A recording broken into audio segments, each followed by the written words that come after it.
The remote and rugged region in the North Caucasus, in the Kabardino-Balkaria Republic of the Russian Federation, is a place of towering mountains and untamed wilderness. Yet in 2011, Arthur Zhemukhov, who is a Russian speleologist, which is the scientific study and exploration of caves, made an astonishing discovery at the Khara-Hora mountain peak, one which would completely shatter our understanding of ancient human history.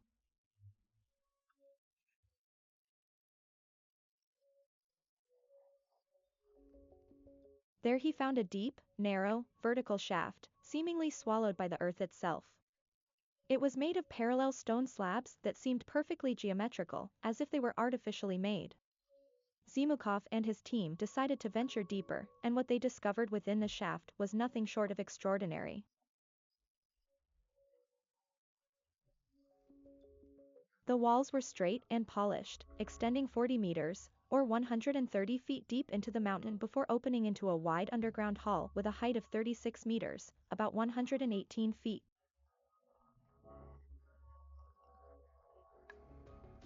The straight walls of this shaft were constructed from large megalithic blocks that fitted together at right angles with minimal gaps. There were even large stones that looked like columns.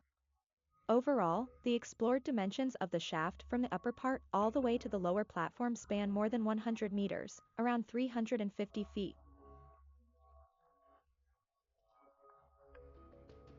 Arthur Zhemukhov and his team were completely stunned. They concluded that whatever this prehistoric structure was, it was undoubtedly an artificial construction of an enormous scale. They found perfectly straight and polished narrow walls that go 40 meters deep into the mountain. Arthur Zhemukhov noted that the polished walls made of megalithic blocks were very similar to those found at the shafts of the Egyptian pyramids, precisely the Grand Gallery at the Pyramid of Khufu, the blocks of which are approximately the same size.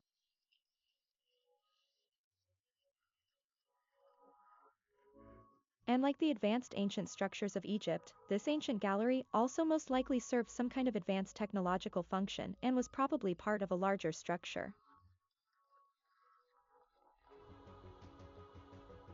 It took more than an hour for the expedition to even reach the bottom of the structure, which requires extensive climbing experience and endurance, and it's believed that there are additional chambers and channels that go much deeper underground, which are still undiscovered.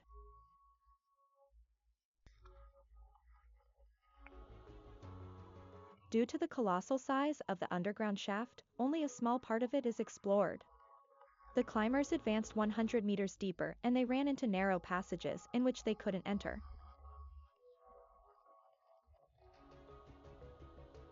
The team concluded that this structure, whatever it was indeed man-made, as there were no analogues anywhere among other cave systems in the world, especially caves possessing polished flat parallel walls, rectangular blocks with straight edges. The presence of what seemed like a solution between the perfect fittings of the blocks and the absence of oblique cracks characteristic of tuff.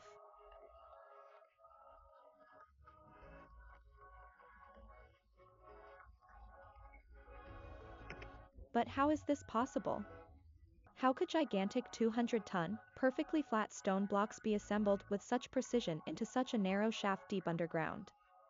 What kind of technology was used for the construction of the Khara-Hora shaft?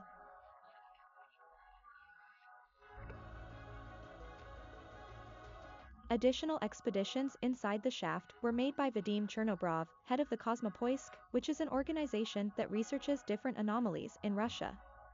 Vadim and his team, together with Arthur Zhemukhov, climbed inside the shaft and filmed the experience for a documentary featured on Russian TV.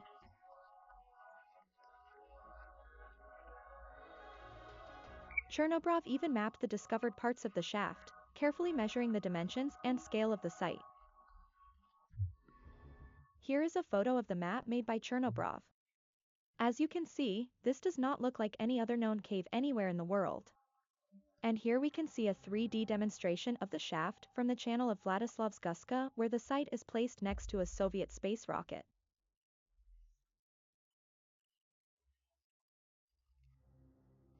It certainly looks more like an artificial structure rather than a natural cave. Moreover, who knows how deep it actually goes and what else is hiding underground. But if this is an advanced prehistoric man-made construction, what was its purpose? There were various theories. According to Vadim Chernobrov, this was a man-made structure which was not intended for human habitation due to the narrow passages where even a child cannot squeeze through, together with the numerous tiny holes where a human hand can hardly fit.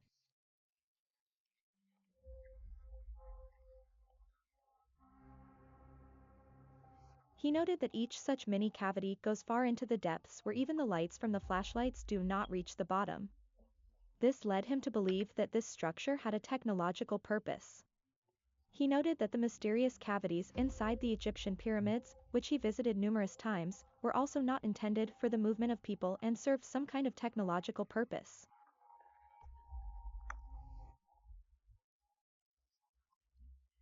Just like the Khara-Hora shaft, the sophisticated shafts we find in Egypt also lead deep underground, and they often lead to chambers with unknown purposes. No one knows what they were used for, but they're clearly not meant to be traversed by humans, as there are no ladders, stairs, or any other method to climb inside them. There are no burn marks on the walls from torchlights, meaning there wasn't any visibility inside, and there aren't any hieroglyphs, artifacts, or anything else that can indicate human presence or a cultural and religious purpose. It seemed the intent of these systems was purely practical, yet unknown to us. Vadim Chernobrov could only speculate, saying it could have been some kind of plant, a part of an advanced ancient factory, or some kind of resonator. He said it could be a device for seismological research or even an ancient energy generator.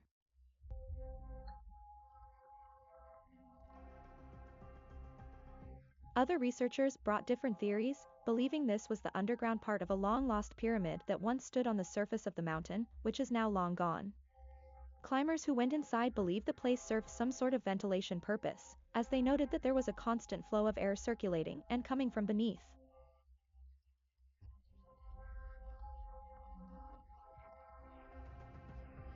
Despite all the different theories, everyone who climbed inside the cave agreed that this structure, whatever it was certainly artificially created.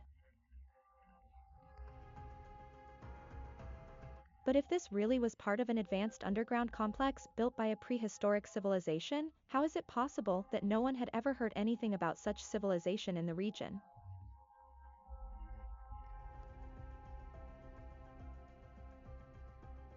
Well, the thing is, there were certain people who knew about the underground structure many decades before Arthur Zhemukhov actually discovered it. In fact, Arthur Zhemukhov didn't discover the shaft by pure luck or accident. He had been searching for it for many years. Zhemukhov was studying the documents and traces left by the Nazi Germans during World War II. Hitler, along with several other high-ranking Nazi officials, was deeply influenced by the occult. These beliefs were intertwined with the ideology of the Thule Society, an esoteric group that sought to explore and revive ancient Aryan traditions. Heinrich Himmler, head of the SS, was particularly obsessed with these ideas and established the Ahnenerbe, an institute dedicated to researching the ancestral heritage and occult practices of the Aryan race.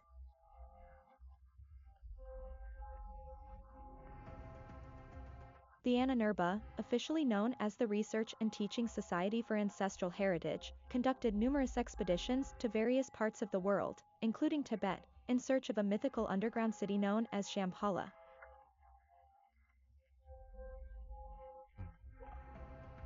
This search was driven by the belief that Shambhala held mystical powers and advanced ancient technology that could be harnessed to further Nazi ambitions. Additionally, they sought to find connections with the Aryan race, hoping to legitimize their racial theories and propaganda. In 1938 to 1939, an expedition led by SS officer Ernst Schaefer was sent to Tibet under the guise of scientific research. While the primary stated goals were anthropological and botanical studies, there was a covert mission to investigate the myths of Shambhala and uncover any potential ancient knowledge or artifacts that could aid the Nazi cause.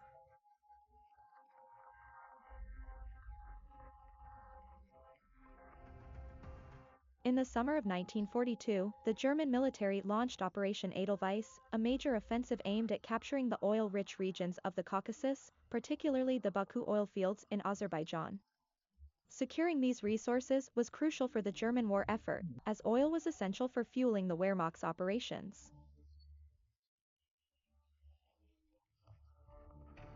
The offensive was part of a broader strategy to deprive the Soviet Union of its vital resources and to gain a strategic foothold in the region. Beyond the immediate military objectives, the Nazis harbored ideological interests in the Caucasus. The Nazi occult organizations and members of the Ananurba believed that the region could hold clues to the origins of the Aryan race. They speculated that ancient Aryan civilizations have once thrived in the Caucasus, leaving behind traces of their advanced knowledge and culture, including vast underground cities.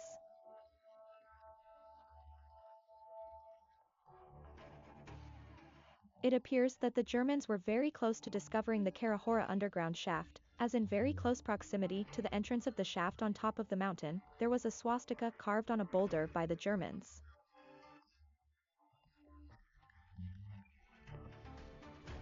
Perhaps the swastika was left as an identification mark by the Nazi researchers who knew they were very close to discovering the underground city of the Aryans. What's even stranger was that a more ancient swastika carving was also found in the region one, which has nothing to do with the Germans.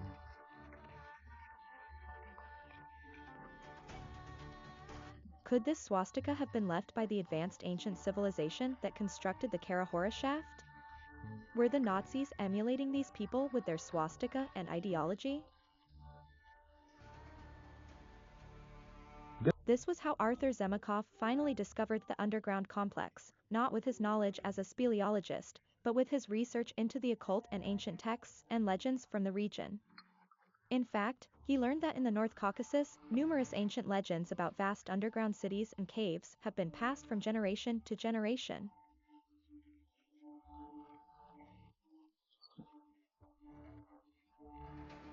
Arthur Zhemukhov believed that his discovery of the Khara-Hora shaft was just the beginning and that there were numerous more remarkable structures and underground cities and complexes hidden in the depths of the mountain.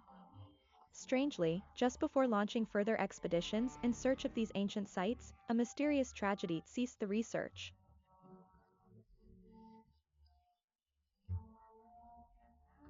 In 2015, Arthur Zhemukhov was hit by a car, having reported on some important find the day before. But that's not all. Viktor Chernobrov, the founder and leader of the Kosmopoisk organization, who was accompanied by Zhemukhov in his own expedition to the Khara-Hora shaft, also died just 2 years later of cancer.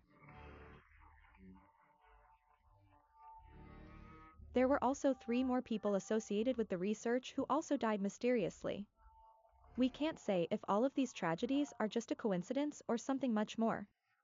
As of today, there is hardly any information on the Khara-Hora shaft or any other expeditions or discoveries in the Caucasus region. The only thing we found were 2 albums from 2017 and 2018 by a man named Alexander Splashnov, who ventured into the region and even climbed inside the Khara-Hora shaft. The photographs he made of the Khara-Hora shaft are remarkable and showcase the geometrically precise shaft, with polished walls and massive megalithic blocks.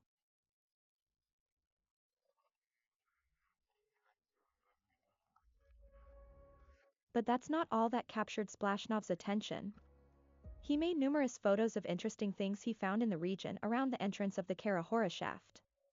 Here is a photo of the famous swastika left by the Nazi Germans who were researching the area. And here he photographed an interesting stone which looks like it has machine marks on it. On this photo, Splashnov captured a stone formation that is almost entirely buried in soil and vegetation, yet looks like it could be part of a man-made structure long forgotten. It looks like the stone features precise cuts and flat surfaces that were artificially modified. And on this section of Khara-Hora it looks like there are massive stone blocks stacked together with everything below them being buried in the ground. Once again, we can see precise cuts with right angles and flat walls. Take a look at the strange forms of the stone that are still visible. Does this look like a natural formation or an artificially modified stone part of another megalithic structure? It appears the entire area of Khara-Hora is filled with stone blocks that look like they were precisely cut with some sort of machine and probably used for large construction endeavors. Just compare the perfectly flat and polished surface of the block below with the naturally eroded rock above.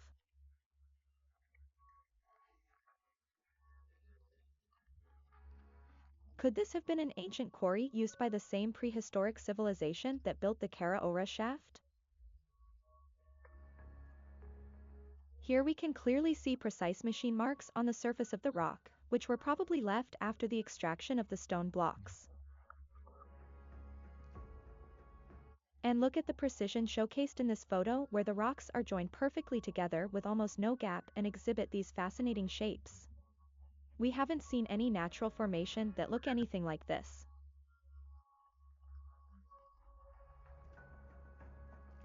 Alexander Splashnov photographed his entire journey entering the Khara-Hora shaft, from the site's entrance to his descent down and all the way to the lowest sectors of the shaft. The photos are of remarkable quality and can be used for further research.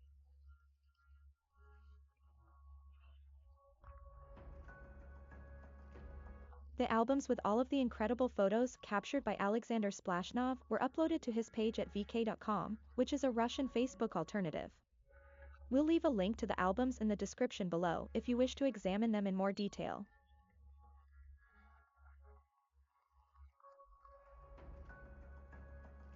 The discovery of the Khara-Hora shaft in the North Caucasus by Arthur Zhemukhov in 2011 has raised profound questions about the ancient human history and the technological capabilities lost in time. The intrigue surrounding the site continues to captivate those who ponder the abilities and knowledge of ancient civilizations. Some believe this is the ultimate proof of a technologically advanced prehistoric civilization, while others believe it is a natural formation.